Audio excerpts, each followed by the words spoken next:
Suas Bíblias, na epístola que o apóstolo Paulo enviou aos irmãos de Éfeso. Efésios capítulo 5, um texto bem conhecido. Efésios 5, do versículo de número 22 até o versículo de número 33.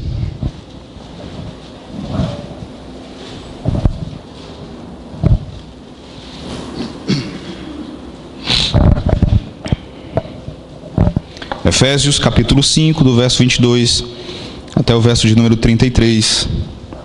Eu vou fazer a leitura dessa passagem. Diz assim: As mulheres sejam submissas ao seu próprio marido como ao Senhor. Porque o marido é o cabeça da mulher, como também Cristo é o cabeça da igreja, sendo este mesmo o Salvador do corpo. Como, porém, a igreja está sujeita a Cristo, assim também as mulheres sejam em tudo submissas ao seu marido. Maridos, amai vossa mulher, como também Cristo amou a igreja e a si mesmo se entregou por ela, para que a santificasse, tendo-a purificado por meio da lavagem de água pela palavra, para a apresentar a si mesmo, igreja gloriosa, sem mácula, nem ruga, nem coisa semelhante, porém santa e sem defeito. Assim também os maridos devem amar a sua mulher como ao próprio corpo. Quem ama a esposa, a si mesmo se ama. Porque ninguém jamais odiou a própria carne, antes a alimenta e dela cuida, como também Cristo o faz com a igreja, porque somos membros do seu corpo. Eis porque deixará o homem a seu pai e a sua mãe, e se unirá à sua mulher, e se tornarão os dois uma só carne. Grande é este mistério, mas eu me refiro a Cristo e à igreja. Não obstante, vós, cada um de per si, também ame a própria esposa como a si mesmo, e a esposa respeite ao marido. Amém. Vamos orar. Senhor nosso Deus, Pai bendito, nós agradecemos ao Senhor pela grande oportunidade, ó Deus, de podermos estar reunidos no Teu dia, no dia que foi consagrado pelo Senhor, no dia que foi assinalado pelo Senhor com a ressurreição de Teu Filho Jesus Cristo, ó Pai. E a nossa súplica é que aquilo que os Teus servos do passado diziam a respeito deste dia se faça verdade nas nossas vidas. Que este santo dia, de fato e de verdade, seja o dia da feira da nossa alma. O dia em que a nossa alma é alimentada pela Tua palavra. O dia em que a nossa alma encontra descanso, encontra, ó Deus, refúgio no Senhor, libertação de todos os nossos afazeres ordinários, que tantas vezes nos preocupam, que tanto nos perturbam durante a nossa semana, ó Pai. Que esse dia seja um dia de refrigério e principalmente um dia, ó Deus, em que crescemos no conhecimento e no desfrute da Tua graça, ó Pai. Abençoe a Tua igreja reunida aqui nesta manhã, ilumine o nosso entendimento, abra o nosso coração, para que obtenhamos não apenas a compreensão do texto sagrado, mas para que, acima de tudo, ó Deus, o nosso coração pulse de desejo por vivermos aquilo que a Tua palavra nos ensina. Em nome de Cristo Jesus é que nós choramos, em nome de Cristo Jesus é que nós te bendizemos hoje e eternamente. Amém. Então, nessa manhã, irmãos, eu gostaria de falar a respeito da liderança do marido no lar, exercida em amor para com a sua esposa. E, inicialmente, eu gostaria de dizer que algumas pessoas, ao observarem essa passagem, vão questionar acerca da razão da não existência de um mandamento para que as esposas amem os seus maridos. Então, existem algumas pessoas que questionam por que aqui Paulo também não ordenou que as esposas amem os seus maridos. E eu acredito, queridos irmãos, que a razão pela qual o apóstolo Paulo não ordenou que as mulheres amassem os seus maridos é que, quando ele dá a ordem, no verso 22, para que elas sejam submissas, isso já subentende que essa submissão precisa ser em amor. Precisa ser uma submissão amorosa, guiada pelo amor, dirigida pelo amor sacrificial. Então essa submissão ela precisa ser em amor, em respeito, em gratidão, em reconhecimento. Mas eu creio também que a razão mais forte que explica a ausência do mandamento para que as mulheres amem os seus maridos é que Paulo aqui vai enfatizar áreas específicas em que cada cônjuge deve se concentrar. A mulher deve ficar com o olho na submissão, e o marido deve ficar com o olho no amor, para que a harmonia seja então mantida. E muito possivelmente a justificativa para esse fenômeno se encontre na queda. Porque, como nós vimos ontem na palestra dada pelo reverendo Carlos Júnior, a partir do momento em que o pecado adentrou a nossa realidade, a esposa, ela teria a inclinação e ela se predisporia a não se submeter ao marido. E isso é tão tal que uma das imprecações de Deus para Eva foi sobre esse assunto. Em Gênesis 3, verso 16 diz: "E a mulher disse: multiplicarei sobremodo os sofrimentos da tua gravidez, em meio de dores darás à luz filho, filhos, o teu desejo será para o teu marido, e ele te governará." Então, apesar disso, nosso objetivo hoje é examinar o ensino paulino a respeito da responsabilidade do marido, que é liderar a sua esposa, mas liderar em amor. Amar a sua esposa como Cristo amou a igreja. Então, nessa manhã, nós vamos procurar entender que tipo de amor é exigido do marido, e nós vamos fazer isso analisando o amor de Cristo pelo seu povo, analisando o amor de Cristo pela sua igreja. O apóstolo Paulo, ele vai colocar aqui o amor de Cristo como referencial para o amor do marido pela sua esposa. Então, maridos aqui nessa manhã, esposas também aqui presentes, é necessário que todos entendamos o amor de Cristo pela igreja, para que possamos saber de que forma os maridos devem amar, liderar pelo amor, amar a esposa em sua vida diária, para que assim as nossas famílias sejam fortes e o casamento seja bem sucedido. E nós vamos partir do pressuposto, irmãos, que a maior necessidade do marido é ser devidamente respeitado pela esposa, enquanto a maior necessidade da esposa e o seu maior anseio é a de ser amada pelo seu marido. Quando essas necessidades elas não são devidamente atendidas, inicia-se aí um círculo vicioso. Quando a esposa ela não se sente amada, ela vai ter dificuldade para se submeter ao marido. E o marido, por sua vez, quando não se sente respeitado, quando não sente a sua autoridade respeitada, ele terá dificuldades em amar a sua esposa. Então, de que maneira precisa ser o amor do marido pela esposa? Como ele deve liderar a sua esposa pelo amor? Observemos então o amor de Cristo pela igreja e nós extrairemos daí as respostas. Vejam, o apóstolo Paulo vai dizer a partir do verso 25. Vamos ler todos juntos. Maridos, vamos lá? Maridos, amai vossa mulher, como também Cristo amou a igreja e a si mesmo se entregou por ela.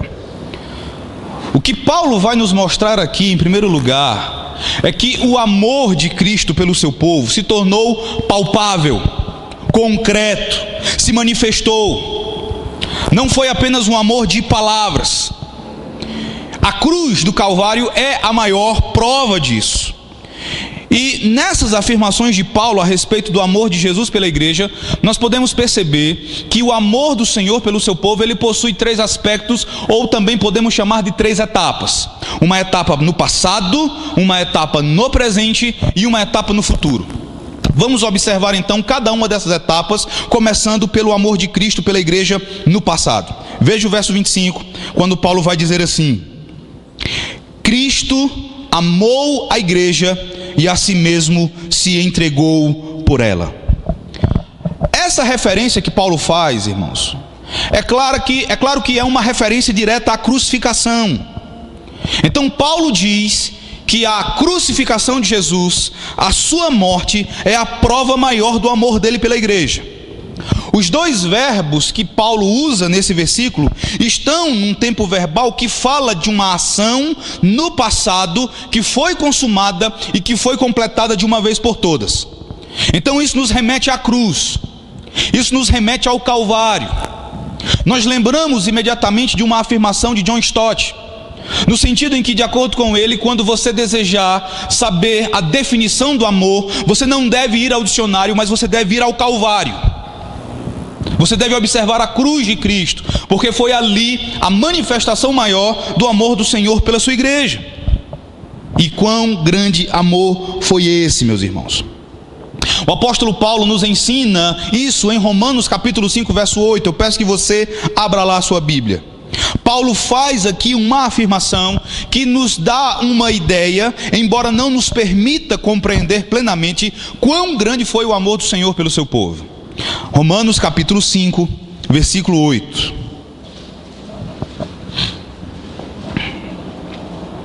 Vamos ler todos juntos. Diz assim: Deus prova o seu próprio amor para conosco pelo fato de ter Cristo morrido por nós, sendo nós ainda... Então prestem atenção num detalhe aqui.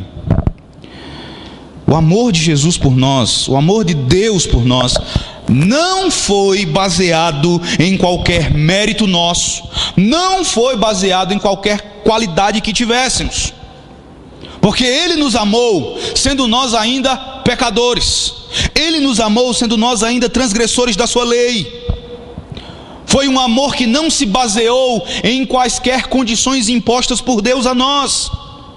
A demonstração de Cristo pelo seu povo, a demonstração de amor realizada no passado, mostra que o amor de Jesus deve funcionar como um referencial para os maridos.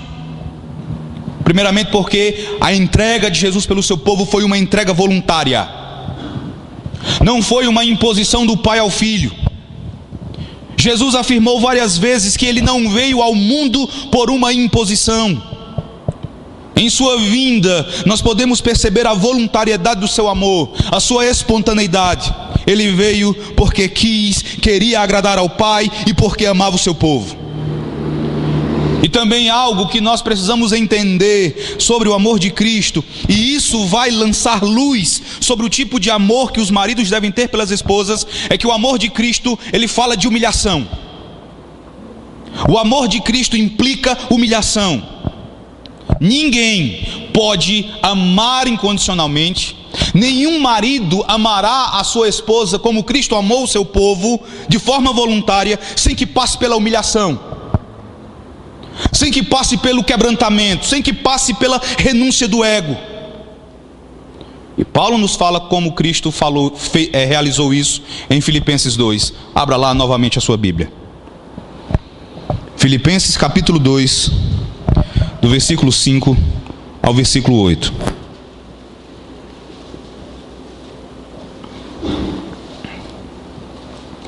E percebam, meus irmãos, a humilhação pela qual Jesus teve de passar para demonstrar o seu amor pela igreja. Filipenses 2, do verso 5 ao verso 8, o apóstolo Paulo diz assim, preste atenção: Tende em vós o mesmo sentimento que houve também em Cristo Jesus, pois ele, subsistindo em forma de Deus, não julgou como usurpação o ser igual a Deus. Antes, a si mesmo se esvaziou, assumindo a forma de servo, tornando-se em semelhança de homens, e reconhecido em figura humana, a si mesmo se humilhou, tornando-se obediente até a morte, e morte de cruz.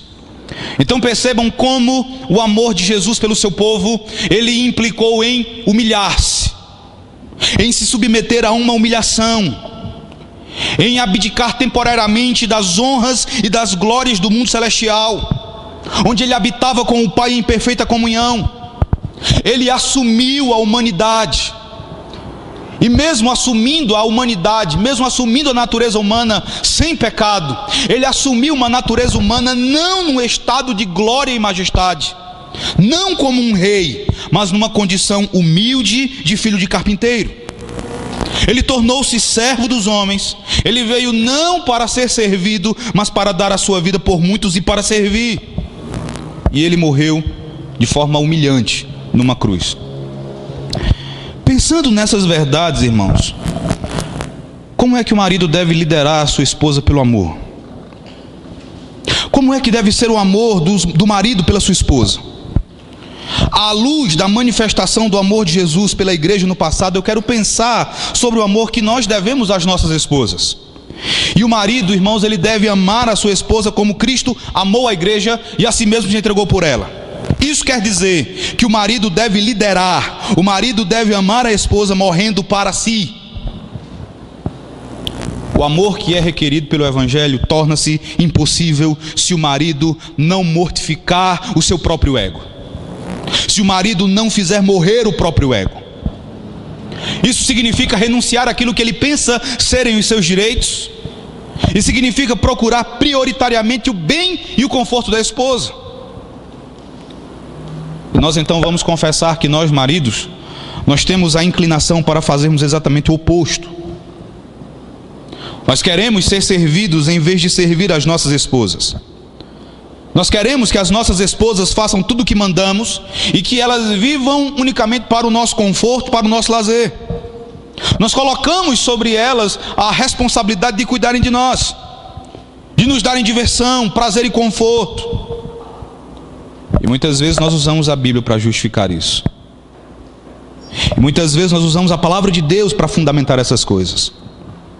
Em muitos lugares nós vemos esposas que mais parecem empregadas serviçais do que companheiras, do que amantes. Então, maridos, nós precisamos renunciar ao nosso instinto carnal do egoísmo, que faz com que desejemos que o nosso lar, com que tudo viva em função de nós. Até que ponto amamos as nossas esposas? Entendemos o que significa a palavra renúncia? Renúncia, meus irmãos, é algo que deve ser incondicional. Às vezes nós até renunciamos, mas em troca de algo feito pela esposa.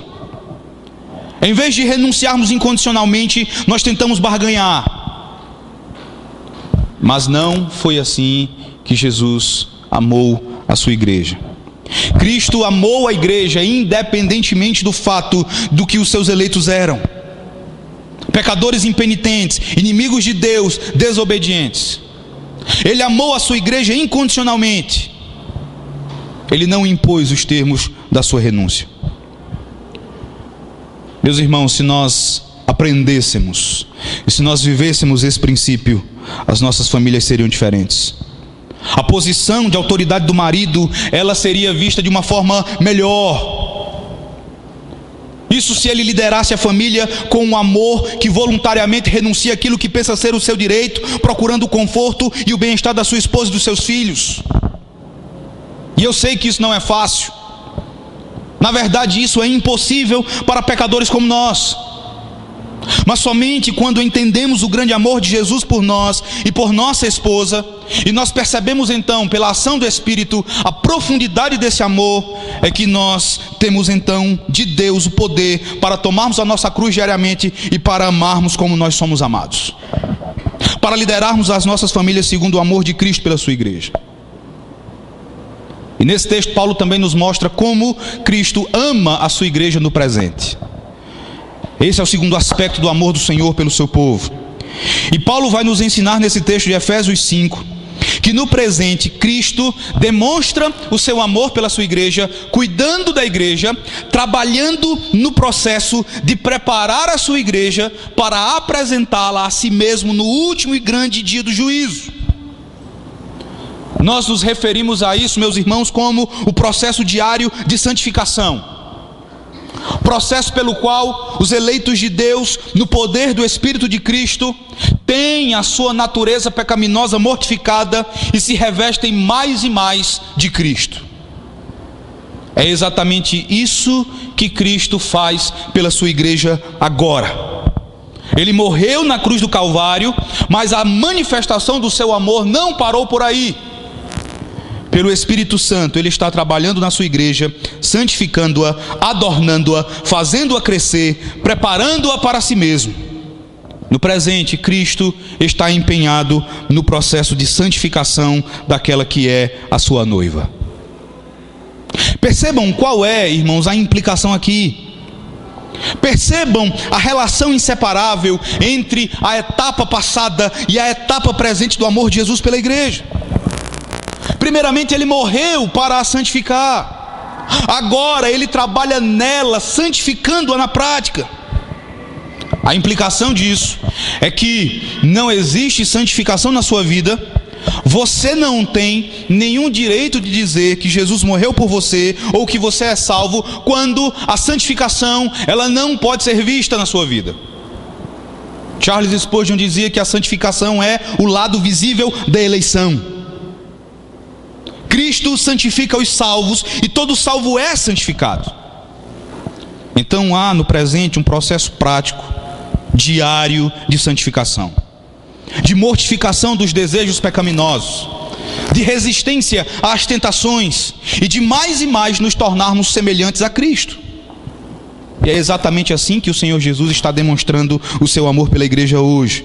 Ele cuida, ele santifica o seu povo. E é exatamente assim que o marido deve amar a sua esposa, cuidando dela, promovendo o seu crescimento espiritual, orientando-a, ajudando nas suas dificuldades, como também Cristo faz pela igreja. Então eu quero dizer a você, marido, eu quero dizer a você, homem, que você tem a prerrogativa divina de liderar o seu lar, mas essa prerrogativa que Deus te deu, coloca sobre você o dever, o solene dever de amar a tua esposa, sendo instrumento de Deus na santificação dela. Nós vimos que o objetivo de Jesus em sua morte pela igreja foi de santificar a igreja, para finalmente apresentá-la a si mesmo pura e imaculada. Semelhantemente, meus irmãos, o marido deve expressar o seu amor pela esposa como um líder espiritual, orientando e ajudando a esposa a crescer espiritualmente. Cada marido deve se preocupar com o estado espiritual da esposa, deve orar por ela, deve orar com ela, apoiá-la, ajudá-la, confortá-la e compreendê-la. As Escrituras dizem que a esposa é a parte mais frágil, ela é o vaso mais frágil. Sendo assim, ela está mais sujeita às pressões e angústias desse mundo. E é por isso que ela precisa do apoio e da proteção espiritual do marido. O marido tem um compromisso muito sério para com a sua esposa como seu cabeça. Ele é também responsável pela vida espiritual da sua esposa. Se a esposa vai mal espiritualmente, a responsabilidade também é dele. Eu pergunto a você que é marido: qual foi a última vez que você ouviu a sua esposa, escutou as suas lutas contra a tentação, as suas mágoas, a tristeza do seu coração, a sua angústia, a depressão espiritual que a afeta, as suas dúvidas? Quando foi a última vez que você a orientou na vida cristã, mostrando o caminho que ela deve seguir, mostrando o caminho da santificação, apresentando à tua esposa o ensino da palavra de Deus? Qual foi a última vez em que você a ajudou para que ela vencesse certos pecados e para que ela abandonasse certas práticas na sua vida? Nós nos irritamos com defeitos, com falhas de caráter, com pecados das nossas esposas. Mas o quanto temos zelado por elas, o quanto temos investido nelas, o quanto temos trabalhado pela santificação delas. Oramos por elas, estudamos a Bíblia com elas, ou ficamos apenas criticando, em vez de santificarmos a nossa esposa nessa área? Meus amados irmãos, a dimensão presente do amor de Cristo pela igreja e o dever que o marido tem de liderar a sua esposa pelo amor, sendo instrumento de Deus na sua santificação, traz sérias implicações agora para a questão do casamento misto. Uma das razões pelas quais eu desaconselho veementemente que uma mulher crente case com um homem que não ama o Senhor é exatamente porque aquele que não ama o Senhor, ele não vai ter condições de desempenhar, de exercer o papel de santificador da esposa.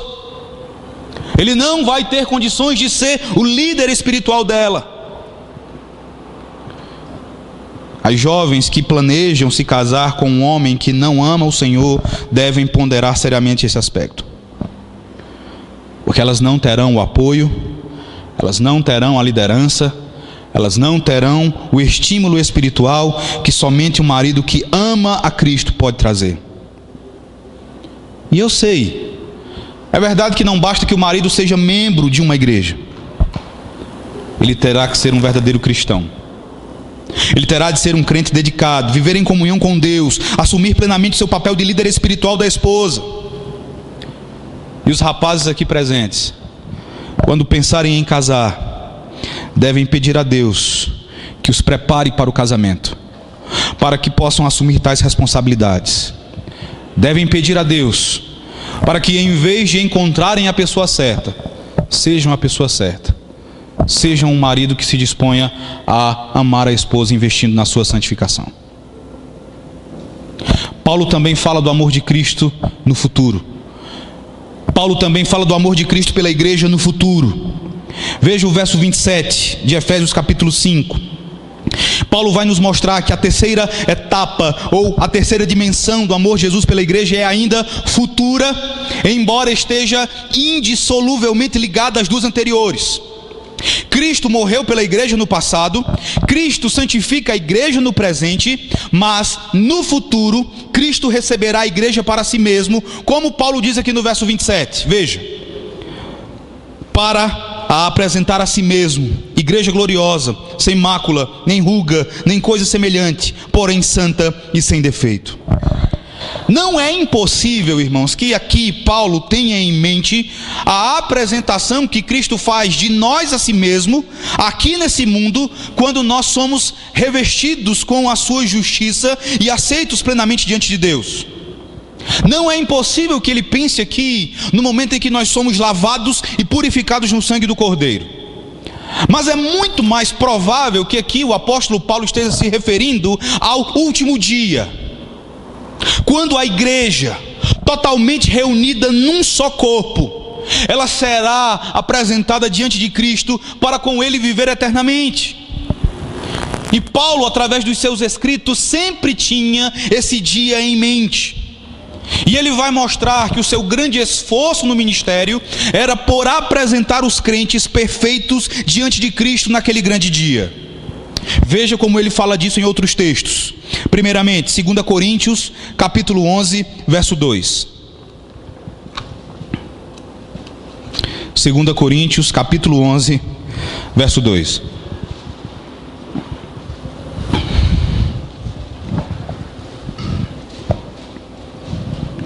Vamos ler todos juntos, todos a uma só voz.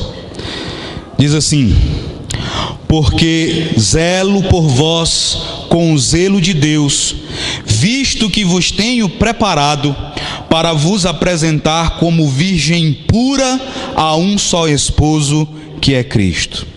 Vá agora para Colossenses, capítulo 1, versículo 28.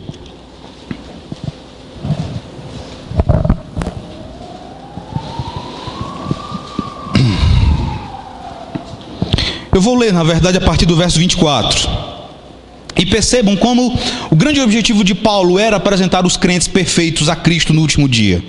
Colossenses capítulo 1, a partir do verso 24. Diz assim, preste atenção: agora me regozijo nos meus sofrimentos por vós, e preencho o que resta das aflições de Cristo na minha carne, a favor do seu corpo, que é a igreja, da qual me tornei ministro de acordo com a dispensação da parte de Deus, que me foi confiada a vosso favor, para dar pleno cumprimento à palavra de Deus, o mistério que estivera oculto dos séculos e das gerações. Agora, todavia, se manifestou aos seus santos, aos quais Deus quis dar a conhecer qual seja a riqueza da glória deste mistério entre os gentios, isto é, Cristo em vós, a esperança da glória. Vejam agora, irmãos, o qual nós anunciamos, advertindo a todo homem e ensinando a todo homem em toda a sabedoria, a fim de que apresentemos todo homem perfeito em Cristo. Então, quando Paulo diz no verso 27 que Cristo receberá a igreja igreja gloriosa, sem mácula, nem ruga, nem coisa semelhante, porém santa e sem defeito, então Paulo pensa naquele último dia, quando Cristo voltar, ele receberá a sua igreja e ele ficará com ela para todo sempre. Ele virá para receber a sua igreja, e quando isso ocorrer, o seu trabalho de santificação será completado pela ressurreição dos mortos e pela transformação daqueles que se encontrarem vivos. E assim a obra será completa. E que esperança gloriosa, irmãos, é então a esperança da igreja. Colocando ainda de outra forma, Cristo cuidou no passado da nossa salvação, Ele no presente cuida da nossa santificação, e no futuro Ele efetuará a nossa glorificação. Todos esses aspectos da obra completa e perfeita de Jesus nos falam do seu amor pela igreja. Então, meus irmãos, percebam agora a terceira aplicação que nós podemos fazer com base no amor de Jesus pela igreja. O marido, ele deve manifestar amor pela sua esposa, alegrando-se nela à medida que ela vai sendo aperfeiçoada pela graça. Amor e alegria são duas coisas que caminham juntas. Alegrar-se com a esposa é visto como uma das bênçãos de Deus ao homem que o teme. Cristo se alegra com a sua igreja aqui nesse mundo. A alegria de Cristo é incondicional, ou seja, não depende da beleza e das virtudes da igreja, mas depende daquilo que Ele faz nela. As bênçãos derramadas pelo Senhor sobre a igreja são demonstrações desse regozijo. Cristo também se alegrará com a sua noiva naquele grande dia, quando recebê-la definitivamente para si mesmo. Assim também você, marido, você também deve liderar a sua esposa no seu lar, amando a sua esposa incondicionalmente. E você também deve manifestar concretamente a alegria em tê-la e ao ver Cristo sendo formado nela. Quantas esposas estão definhando por falta dessas manifestações? Quantas esposas definham por falta de palavras do seu marido, que expressem que eles as amam, que as recebem, que as aceitam, que se alegram por ela, que se alegram pela obra do Evangelho nela? A verdade é que muitas esposas sofrem porque elas pensam que os seus maridos apenas as suportam no casamento. E alguns deixam claro que elas são fardos, são pesos que eles carregam somente por obrigação. Isso as machuca. Conta-se, meus irmãos, que certo pastor, em seus estudos e em suas pregações, sempre mencionava a sua esposa como exemplo negativo, de forma pública. Ele sempre a citava nos seus estudos e nas suas pregações como referencial de falhas e de imperfeições. E isso a magoou profundamente. Então eu pergunto a cada marido aqui: qual foi a última vez que você manifestou alegria, júbilo pela companheira que Deus te deu e por ver a tua esposa lutando com a força do Espírito para mortificar os pecados e pela graça vencendo esses pecados? Salomão disse em Provérbios capítulo 5, verso 18: seja bendito o teu manancial e alegra-te com a mulher da tua mocidade. Ele também disse em Eclesiastes capítulo 9, verso 9: goza a vida com a mulher que amas todos os dias de tua vida fugaz, os quais Deus te deu debaixo do sol, porque esta é a tua porção nesta vida pelo trabalho com que te afadigaste debaixo do sol. Eu gostaria, meus irmãos, nesse instante, de pensar em mais algumas implicações práticas de tudo que vimos até o momento. Muita coisa nós já sugerimos, mas nós precisamos organizar as consequências práticas da doutrina bíblica do amor de Cristo pela sua igreja. E existem cinco consequências que eu quero mencionar para os irmãos.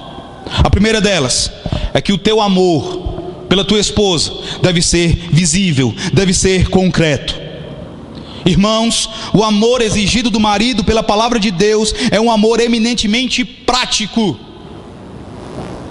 Foi assim que Cristo amou a igreja. Então tenham cuidado com adjetivos e elogios vazios. Tenham cuidado com expressões como meu bem, amor da minha vida, paixão, docinho. Tenham cuidado para que vocês não se tornem hipócritas ao usarem esses adjetivos. Tenham cuidado para que essas expressões não sejam vazias. Essas expressões são comuns hoje em dia, elas aparecem na mídia, elas estão na boca do povo, mas elas frequentemente não têm conteúdo algum. O marido deve sim declarar o seu amor pela esposa, mas muito mais, ele deve ser verdadeiro naquilo que declara. Deve manifestar o seu amor pela esposa de forma concreta, como o amor que Jesus manifestou pela igreja. E a maior manifestação do amor do marido é a sua conduta diária em amor, na forma como ele se conduz em casa, diante das dificuldades, diante dos problemas que sempre aparecem relacionados com o andamento da casa, com a criação dos filhos, as finanças. E é claro que isso não exclui palavras de amor e de carinho que eu mencionei anteriormente. Então, o teu amor deve ser concreto.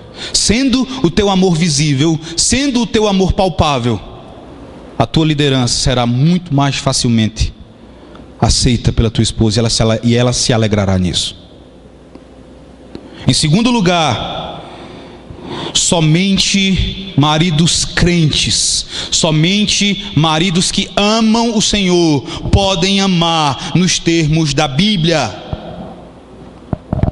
Essa afirmação ela pode parecer exagerada, mas quando você considera o amor que é exigido do marido, e quando você percebe que esse amor, ele tem como referencial o amor de Jesus pela igreja, e que portanto envolve uma dimensão espiritual ausente naqueles que são incrédulos, então está justificado dizer que apenas maridos crentes podem amar da forma como a Bíblia exige.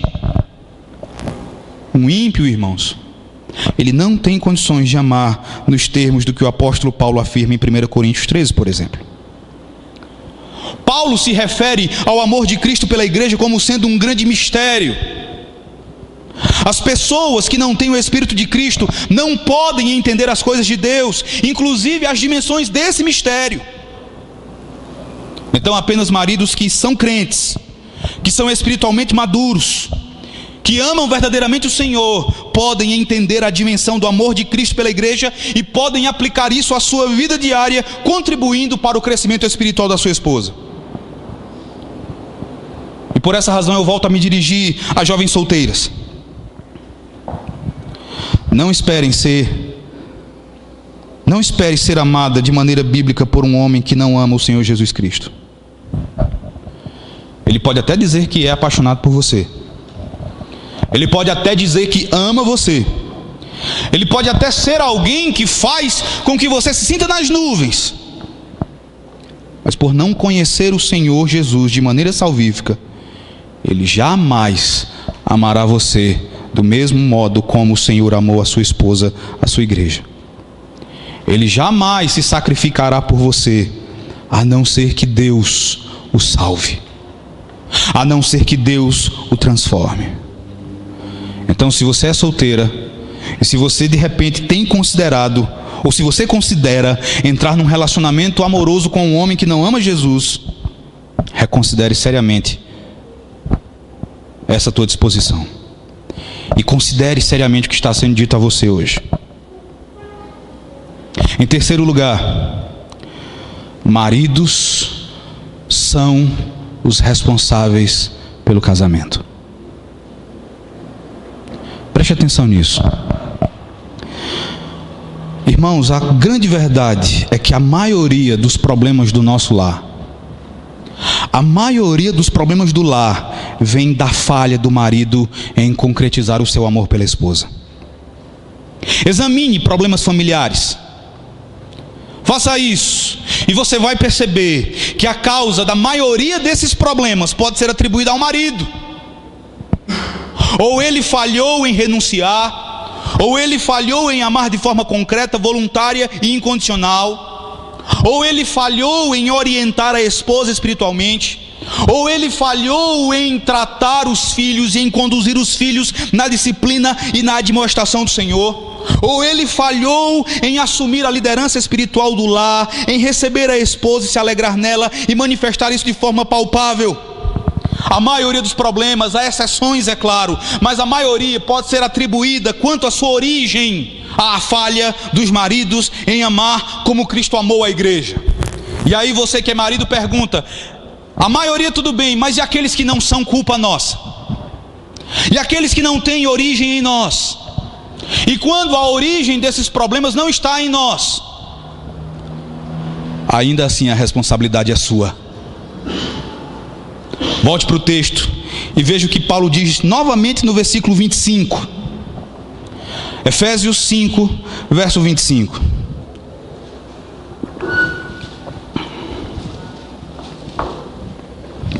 Efésios capítulo 5, verso 25.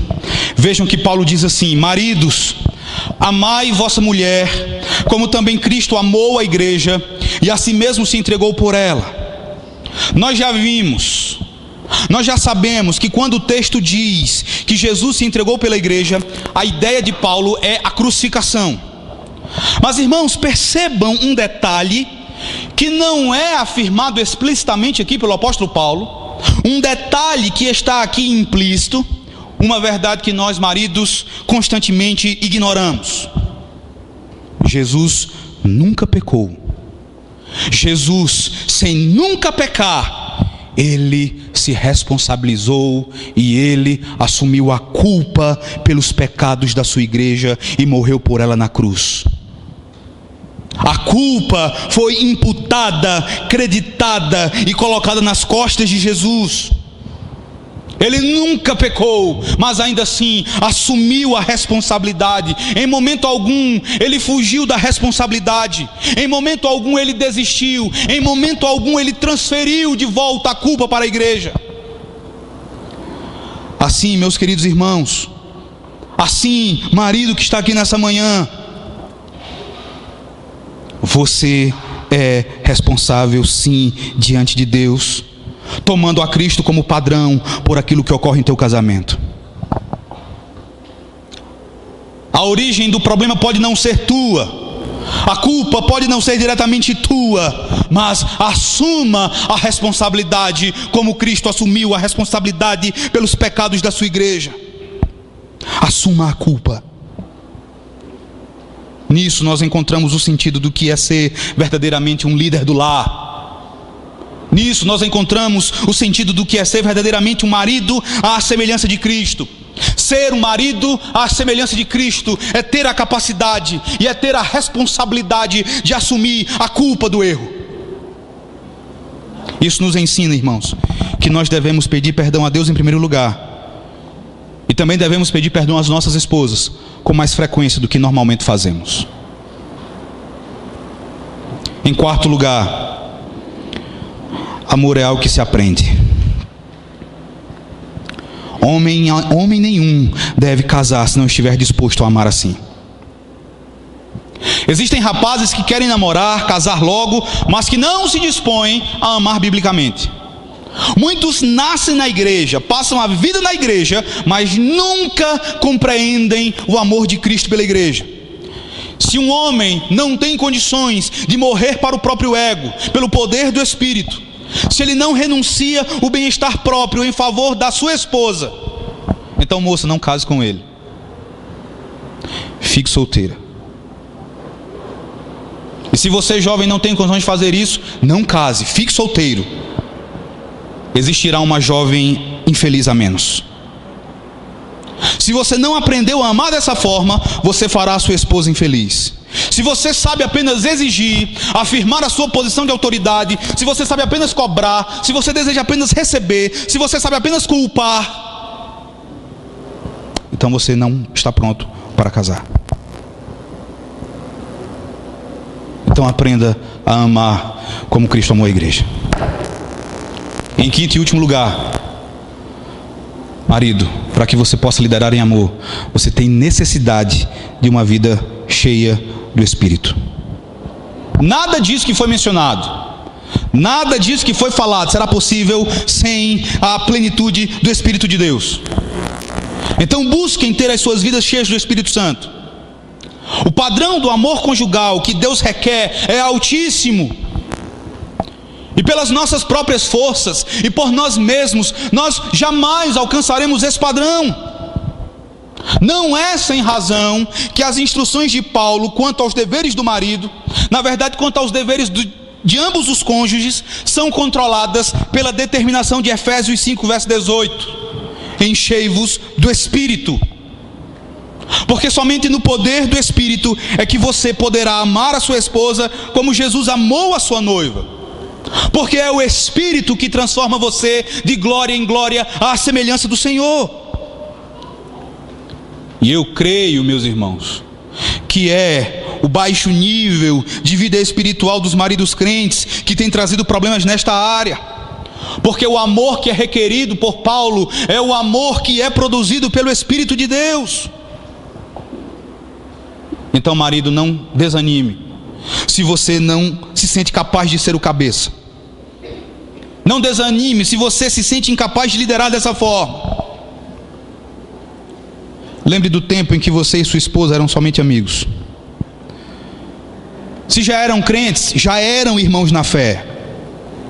Já eram irmãos na fé que podiam se ajudar mutuamente no crescimento.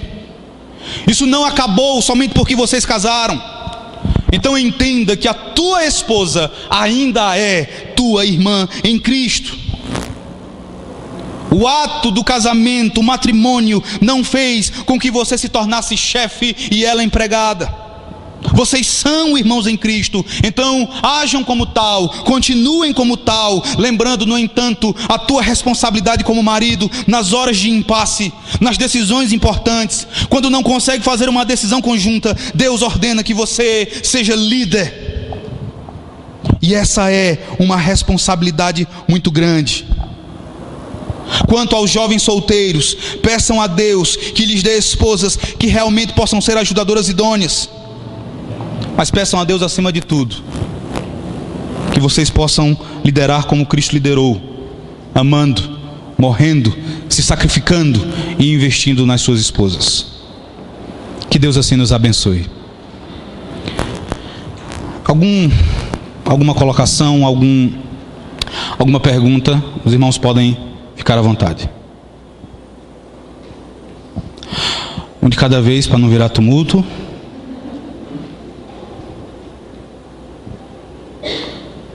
Vamos.